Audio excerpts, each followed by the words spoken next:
สบายดีสบายดีท่านผู้ชมเนาะสบายดีFCของเบาประนำกันเบิดสู่คู่สู่คนพี่น้องบ่ว่าสิอยู่ภายในหรือว่าอยู่ต่างประเทศกันถือว่าคลิปนี้ก็เปิดภาพบรรยากาศในยามแลงพี่น้องเนาะกำลังสิหลับสินอนแล้วล่ะพี่น้องเอ้ยแต่ก็มาเห็นคอมเมนต์หลายๆคอมเมนต์พี่น้องเอ้ยที่แสดงความคิดเห็นเข้ามาละหลายอย่างเนาะหลักๆแล้วก็คือเรื่องเบาเฟืองพี่น้องเอ้ยเนาะมื้อนี้ก็สิได้มาเว้าเรื่องอ่าหลายท่านก็อาจจะอยากรู้เนาะว่าเป็นหยังเบาเฟืองจึงได้ออกจากที่นี่เนาะเพราะเหตุผลใดและมันพักส่วนใดให้ออกไปอยู่เนาะออกไปอยู่บ้านนาเวียนว่าซั่นๆเนาะก่อนจะเข้าประเด็นนี้เบานำจะขออนุญาตตอบอ่าคอมเมนต์ที่ว่าอ่าที่ว่าได้โจมตีเบานำเนาะนั่นก็คือ1เนาะอ่าว่าแผนการทุกอย่างนี่ผู้ใดมาก็อยู่ผู้ใดผู้ใดมาแล้วก็ต้องหนี้หมดผลประโยชน์แล้วต้องหนี้ก็ถือว่ามีแต่ตัวเดียวแหละพี่น้องเนาะบ่แม่นอื่นดอกมีแต่ตัวเดียวเนี่ยที่ว่าอ่าเห็นคอมเมนต์นั้นเนาะอยู่ในซองบ่ว่าจะเป็นซองสำรองแล้วก็ซองหลักเนาะว่าบาวบุญนำได้สูดยาอหย่างต่างแล้วก็ใส่หัวนี่แล้วก็ว่าบ่ว่าหมดผลประโยชน์แล้วก็ต้องไล่หัวนี่เนาะอันนี้แหละมีแต่ตัวเดียวเท่านั้นพี่น้องเนาะคันว่าตัวนี่ก็แสดงว่าบ่เป็นคนได้พี่น้องเนาะคำว่าตัวนี่ก็ถือว่าเป็นสัตว์เดรัจฉานสัตว์ที่บ่มีความคิดละเนาะมีแต่ว่าไปเลาะเฮาเลาะฮ้อนบ่นั้นบ่นี้ไปซื่อเนาะแต่ก็บ่ได้เน้นว่าแม่นม้าบ่ได้แม่นว่าสัตว์ที่ว่าก็แนวบ่ดีเด้พี่น้องเอ้ยเนาะก็ถือว่าเป็นสัตว์เดรัจฉานที่ว่าบ่มีสมองเนาะสมองน้อยที่สุดพอแต่บัญชาให้ตนโตไปเลาะขวดเลาะเคี้ยกินซื่อๆนะอันนี้ก็คือบ่าวนำจะมาตอบกับนี้เลยเนาะก็ถือว่าหลักการพี่น้องเนาะอันที่1นี่เหตุผลที่เบาเฟืองต้องได้ยกย้ายไปอยู่บ้านนาแวนั่นก็คือพี่น้องเอ้ยเรื่องราวเป็นแบบนี้อิงตามกฎหมายแล้วมันอยู่ไสมันก็ต้องอิงใส่กฎหมายพี่น้องเอ้ยเนาะคือเบาบุญนำก็ได้บอกแล้วเซาลีนะแล้วก็ได้บอกแล้วเบาเฟืองเนาะมันก็เป็นนำ2คนบ่ฟังความเบาบุญนำพี่น้องเอ้ยเนาะคือเซาลีเบาบุญนำก็ได้บอกว่าให้น้องลงไปอยู่เฮือนน้องมีหยังก็ซอกอยู่ซอกกินอยู่ไตพุ่นแต่แล้วก็บ่ฟังพี่น้องเอ้ยนะในเมื่อบ่ฟังตอนนี้ก็นั่ง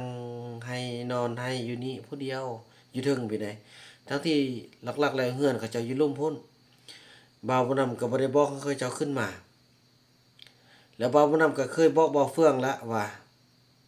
ถ้ามากันแท้นะคันจะมาสร้างมาซ่ากันแท้เฮือนภาครัฐเพิ่นก็ได้ปลุกให้แล้วต้องได้ลงไปนอนอยู่ลุ่มกาบ่ฟังพี่น้องเอ้ยเนาะบ่าวเฟืองก็บ่ฟังก็ถือว่าท้ายสุดตอนท้ายเนาะบ่าวนำจะบอกว่าตอนนี้บ่าวเฟืองอยู่จังใดกินจังใดไปแบบใดแต่ละมื้อเนาะอันนี้เว้าเรื่องเบื้องต้นเว้าเรื่องเซาหลีเนาะแท้จริงแล้วก็เป็นเซาหลีนั่นแหละที่ว่านำบ่าวเฟืองเนาะบ่าวเฟืองแล้วก็นอนถึงในเมื่อนำขึ้นมาแล้วบ่าวนำเอาบ่ไปลุ่มก็บ่ไปเว้าหลายเขาก็สิหนีพี่น้องเอ้ยเฮาก็สร้างมาเพื่อเขาก็อดก็อ้อมไปเว้าเขาก็บ่ฟังก็สิเว้าให้ไอ้เฟืองนั้นลงไปคันไอ้เฟืองลงไปให้เราลงแต่ว่าไอ้เฟืองก็บ่ลงในเมื่อเป็นจังซั้นก็แม่นคือเฮ็ดนั่นแหละเขาเจ้าก็ฮักกันเฮาก็บ่ได้ห้ามเนาะเฮาก็บ่ได้ว่าให้เขาเจ้าเอากันอิหยังต่าง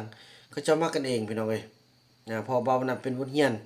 ในระยะที่ผ่านมาละเนาะคือกับมอไล่เนาะจนได้จดพิธีแต่งงานอหยังต่างถูกต้องตามหลักการนั่นแหละอันนี้แหละพี่น้องมอฮอดจนนี้แหละ ย้อนมันถูกต้องตามกฎหมายนี่แหละมันจึงยากพี่น้องเอ้ยฉะนั้นแหละอ่าเพราะส่วนที่ให้ไปอยู่บ้านนาเวียนนั้นก็แม่นเจ้าหน้าที่ก็คือตำรวจพี่น้องเนาะตำรวจเพิ่นก็เฮ็ดตามหน้าที่เพิ่นเพิ่นก็คือว่าแหละตอนนี้ซาวลีซ้ำก็เป็นเมียเขาแหละพี่น้องเอ้ยยังมีเอกสารยังมีบัตรมีใบบริยาห่างอิหยังต่างหั่นล่ะบริยาห่างเถื่อก็แสดงว่ายังเป็นอ่าเมียถูกต้องตามกฎหมายของเบาไหลพี่น้องเอ้ยเนาะฉะนั้นแหละก็ถือว่าทางเจ้าหน้าที่เพิ่นก็เป็นห่วงเป็นห่วงแล้วก็จึงลงมาเฮ็ดพี่น้องเอ้ยอ่าลงมาเฮ็ดให้บทบันทึกบทบันทึกเพื่อให้ได้อ่าเมื่ออยู่บ้านนาแว่นรอท่าโซข่าวคันมื้อนั้นพี่น้องไอ้เฟืองบ่าวนำได้ซ่อนแล้วถ้ามีหยังก็อย่าถ้ามีเจ้าหน้าที่ถ้ามีผู้หลักผู้ใหญ่หยังก็อย่ามาให้เจ้าเซ็นเอกสารโดยที่ว่าเจ้าบ่ฮู้เจ้าบ่ต้องเซ็นเจ้าบ่ต้องจับโปเด็ดขาดมีแต่ตอบว่าเป็นหยังเป็นหยังดอกนั่นๆนี่บ่ฟังพี่น้องในที่สุดเห็นบ่มื้อที่บ่าวบ่นำเข้าไปเอาอันลูกชายบุญรอดกลับมาได้ยินข่าวแล้วตำรวจเจ้าหน้าที่มา 4-5 คนมาจำโปเนาะจำโปนั่นก็เพิ่นก็เฮ็ดถูกตามกฎหมายนั่นแหละเนาะก็ถือว่าบ่ให้อยู่ในเด็ดขาดถือว่าปั๊มมือเรียบร้อยจำโปเรียบร้อยถือว่าซ้ำกับลายเส้นนั่นแหละเพราะว่าผู้เกี่ยวกับเส้นบ่ได้เด้เขียนหนังสือบ่ได้แต่ก็บ่ฮู้เนื้อในอีหยังต่างเบานำมาเบิ่งแล้วก็เนื้อในก็คือว่าให้บ่อเฟืองนี้นี่ไปอยู่ที่อ่าบ้านนาแว่นเนาะพี่น้องอยู่รอท่าจนกว่าที่บ่าวนำจะแล่นเอกสารถือว่าให้มันได้ฉะนั้นแหละหลังจากที่จำโปแล้วบ่าวนำบ่อยู่ได้มาปุ๊บอ้าวเฮ็ดหยังก็บ่ได้ถ้าบ่าวนำอยู่นะบ่าวนำก็สิมาเบิ่งว่าอันใดควรอันใดบ่ควรเนาะมีแต่ว่าซั่นก็บ่ทันจำก็ได้ไปอยู่อิหยังไปอยู่ก่อนแล้วก็แล้วโดนๆก็ให้เรามาเทื่อนึงอันนี้มาก็มาบ่ได้เด้พี่น้องเอ้ยเพราะเราลงลายเซ็นเองเนาะคือเรียกว่าเนื้อในมันก็มีแต่ว่าเดี๋ยวนี้พี่น้องเอ้ยเนื้อในนะก็คือว่าบ่ให้เบาไหลอยู่พัวพันกับเผาต้องเลือกเนาะฉะนั้นต้องให้ไปอยู่บ้านนาแว่นเนาะถือว่าตอนนี้บ่าวบุญนำเองพี่น้องเอ้ยก็ถือว่าได้แล่นเอกสารตามขั้นตอนแหละแต่ถามว่าอยากให้ไวบ่ก็อยากให้มันแล้วมื้อนี้มื้ออื่นแหละพี่น้องแต่มันก็เป็นไปบ่ได้เนาะว่าเรื่องทางด้านกฎหมายมันต้องไปตามขั้นตามตอนพี่น้องเอ้ยนะแล้วก็มี FC หลายท่านเพิ่นก็เป็นห่วงว่าอ่าถ้าได้เอกสารหยังก็อย่าขอให้คลอดลูกอีหยังต่างขอให้จึงคอก็สิแม่นประมาณนั้นแหละพี่น้องเนาะแล้ววันนี้วิถีชีวิตของสาวอันเบาเฟืองอยู่ทางพุ่นพี่น้องเอ้ยตอนนี้ข้าวกินก็บ่มีแต่ละมื้อไปเลาะใส่เหี่ยวไปจบพวกคิงแม่คิงนั่นแหละเนาะโทรหาละว่าเห็นเขาเจ้าบ่มีฮอดข้าวกินพี่น้องเอ้ยถือว่าคลิปนี้บ่าวนำได้เอาเข้าไปส่งให้เรียบร้อยพี่น้องได้เบิ่งเนาะอันนี้คืออัปเดตเอาเงินไปให้อยู่ทางพุ่นแหละแนวทางปากทางเข้านาแว่นพุ่นแหละพี่น้องทางเขตน้ำปุ้ยเนาะได้ไปให้ก็ถือเอาเงินแด่แล้วก็มีบ่าวคูณโอ้ไปพบกันก็เห็นบ่าวคูณแล้วนี้ ชีวิตของเราก็คือสิดำรงชีวิตอยู่กับพอทั้งเรื่องเลยได้ยินข่าวว่าสิพากันเคลื่อนย้ายมาอาศัยอยู่เขตห้วยเมียงก็ดีคันอยู่ห้วยเมียงเฮาก็จะได้เข้าได้ออกไปหาเราเฮานี่เข้าไปหาเราได้แต่เราบ่มีสิทธิ์ออกมาได้พี่น้องเอ้ยเพราะเขาก็เจ้าก็ว่าแหละตามกฎหมายเพราะเราเป็นคนลงในเส้นเองเพราะนั้นก็อดทนแหละเพราะนั้นก็ว่าเจ้าหม้อหั่นมีเขากินบ่มีแล้วก็มัน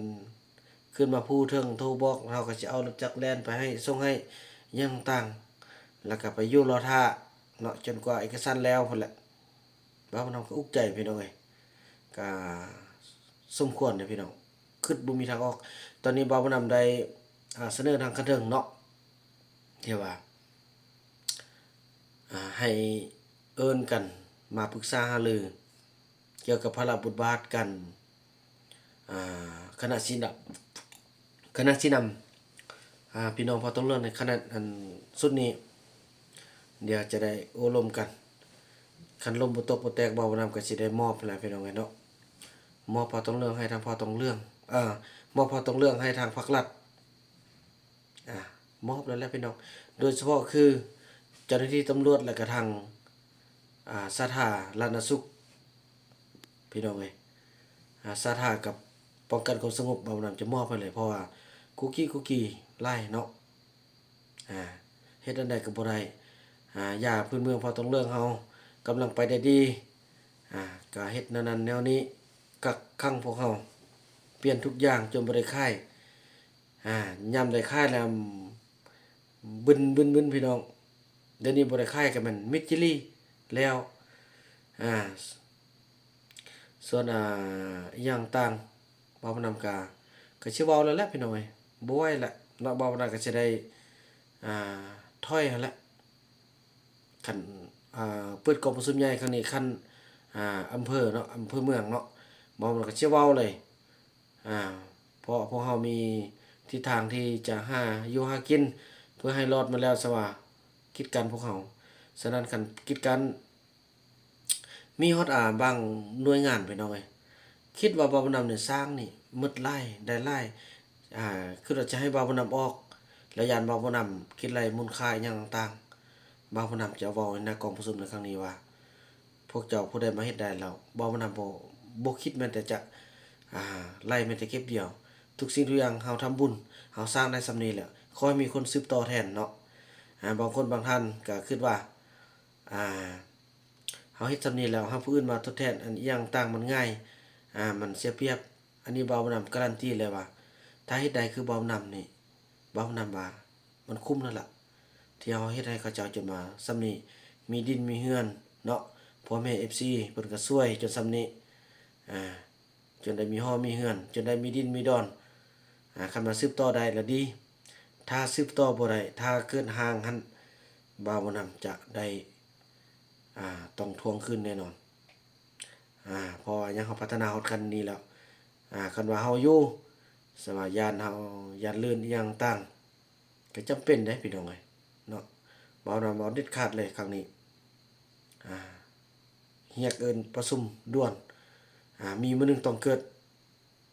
ในบ่าวนำจะเว้าแบบนี้แหละพี่น้องจะมอบบ่าวนำก็สิอยู่กับครอบครัวเนาะไปช่วยเหลือทางนอกก็ได้พี่น้องเอ้ยบ่อึดคนที่ว่าทุกข์ยากบ่อึดที่ว่าคนที่ต้องการความช่วยเหลือฉะนั้นแหละพี่น้องเอ้ยเฮาบ่มีเงินมีคำก็มีเสื้อผ้าอาภรณ์ที่FC พ่อแม่พี่น้องส่งมาเดี๋ยวนี้ก็มีคนส่งมาหลายแล้วพี่น้องเพื่อให้เป็นสะพานบุญต่อให้บ่อึดพี่น้องเอ้ยฉะนั้นแหละ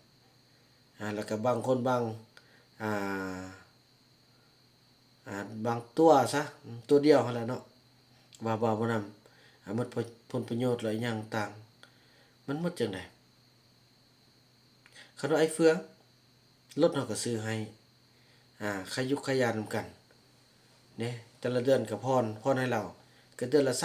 3ล้านปลายเอาเฮ็ดแนวใด3ล้านสิตกอยู่เกือบ4ล้านพี่น้องก็ได้เงินจาก YouTube นี่ถ่ายเห็นบ่เราบ่ได้อยู่แต่เราก็ต้องได้ถ่ายเฮาแต่ละเดือนเราต้องได้จ่ายให้เราออกรถออกซื้อเหล้าบ่ได้ออกซื้อเบาผู้นำจ่ายงวด3ปีหมดแล้วก็เป็นของไอ้เฟืองจ่ายไป200ไปกว่าล้านนี่ลด300พี่น้องเอ้ยเดี๋ยวนี้ก็ยังเหลืออยู่ประมาณ80-90ล้านนี่แหละพอจ่ายผ่อนมา2เดือนละคันเท่านั้นพี่น้องเอ้ยบ่นำบ่คิดหวังเอาเปรียบคือไปขึ้นมาก็โอ้พี่น้องเอ้ยตอนนี้ก็น่าสงสารไอ้เฟืองอยู่ครั้งนี้ก็สิเป็นบทเรียนให้เราเว้าบ่ฟังพี่น้องเอ้ยเว้านำบ่เชื่อ คันฮอดโอ้บ่ไหวแท้พี่น้องเอ้ยคันว่ามันนานใดคันว่ารอเบิ่งตอนต่อไปพี่น้องบ่แต่ว่าเอกสารบ่าวนำก็อ่มีตัวใดที่เกี่ยวข้องบ่าวนำก็ได้นำเสนอตามอ่าที่เกี่ยวข้องเนาะนั่นล่ะแต่มันจะคาอยู่บ่งใดบ่าวนำเอาแต่ตามกฎหมายเพิ่นจะค่อยเฮ็ดค่อยไปเนาะนี่ตามหลักการเด้พี่น้องเอ้ยว่าเรื่องเซาหลีกับเบาเฟืองลักษณะนี้ก็สิแม่นอ่าเบาเฟืองลักลิ้นอันเมียเข้าแล้วว่าซั่นซะความจริงเป็นอันนั้นเด้พี่น้องเอ้ยพอศาลมันบ่ได้ตัดสินบ่ได้ฉีกใบหยังห่างให้ทางเซาหลีนั่นเด้เป็นอันนั้นพี่น้องเอ้ยกฎหมายมันก็เริ่มเว้าตามกฎหมายพี่น้องอันนั้นแหละผู้ใดที่ว่าเบาผู้นำเผด็จการเบาผู้นำที่อิหยังต่างผู้ใดมาอยู่แล้วอิหยังเจ้าถิ่นมันแห้งแหน่คิดเอาสมองเนาะถ้าเป็นสมองคนมันคิดได้อันนี้มันบ่แม่นสมองคนดอกพี่น้องเอ้ยสมองสัตว์อืมสัตว์อินทรายยันลื่นสัตว์เดรัจฉานสัตว์ที่บ่มีความคิดปัญญาคิดบ่ได้เนาะหวังซอกคนลมแต่คนอื่นอาเดี๋ยวนี้บ่าวมันก็หนักเลยพี่น้องเอ้ยเลี้ยงข้าวเลี้ยงน้ำแต่ละมื้อโพโธ่เอาตลาดก็มื้อละล้านปลายบอกนึกเฮ็ดจั่งใดจะเอาหยังมากินไปมาก็สิได้แต่งกันแหละแต่งกันออกไปหาอยู่หากินไว้นอนป่าเอาเข้าไปล่ะพี่น้องเอ้ยเฮ็ดจั่งใดอยู่นี่เหลือแต่ผู้เฒ่านางติ๊กบอกว่านำก็บ่ห้ามดอกสิไปก็ไปอาบ่ไหวแหละพี่น้องบ่มีอันเลี้ยงอันเกื้อกันล่ะไก่ของอันย่าแม่เจียวอนเนาะทางครอบครัวตระกูลใหญ่ใส่บุญคำช่วยก็ให้เขาเจ้ากินไปนำพี่น้องเอ้ยแนวเลี้ยงเขาเจ้ากินเนาะกินไปนำเด้ออ่ามาอันโมไลนั่นแหละที่ว่าเขาจะให้เขาเจ้าพอคิงกันไปนะเอามานำซะเป็นมาลอกกัดพี่น้องเอ้ยกัดปักได้หลายพี่น้องเอ้ยป๊าโถๆๆๆตายมื้อละ3-4โตพี่น้องเอ้ยมื้อน่ะเบานำก็ยอมเลยเดี๋ยวนี้สั่งให้เขาไปป่าพุ่นละบ่ต้องให้มาตึมว่ะนั่นแหละพี่น้องเนาะบอกเราก็10กันเท่านั้นว่ากันไปในคลิปต่อไปเด้อพี่น้องเด้อคลิปนี้บ่าวนำขออนุญาตจบคลิปกันส่ำนี้ก่อนถ้าผิดพลาดกับประการใดขอโทษขออภัยมาณที่นี้ด้วยเนาะหวังว่าทุกคนคงจะติดตามและให้กำลังใจบ่าวนำเนาะพี่น้องเอ้ยคลิปนี้บ่าวนำขออนุญาตกล่าวคำว่าสบายดีเด้อพี่น้องเอ้ยเนาะ